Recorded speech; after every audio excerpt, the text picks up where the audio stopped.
In today's video, I will be showing you the fastest way to scan something from your printer without having to download any third-party programs within Windows 10.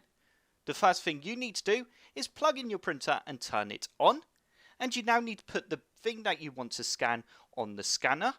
We then need to open up the start menu and now type in Control Panel. We now need to open Control Panel, and you now need to change the view by to small icons and then click on Devices and Printers. You now need to find your printer, and you then need to right click on the printer and then click on Start Scan. You will now have a window that looks like this.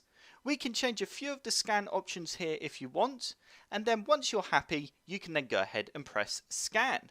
It will now begin to scan whatever it is you have on the scanner. Once the scan has finished, you will then have a window that looks like this.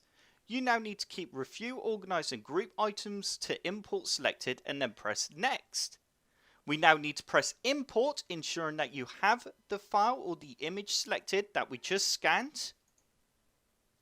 You now need to open up File Explorer, and you now need to go to your Pictures folder.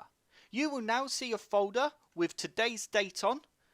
You then need to open this folder and you will then see the file, the image that you just scanned. If I double click on this image, there you go. You can see that I scanned computersluggish.com.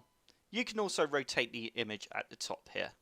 So that is it. That is how you quickly scan something from your printer in Windows 10 without downloading any software. I hope this tutorial has helped. If it has and you enjoyed it, hit the like button below and subscribe for more computer sluggish tutorials.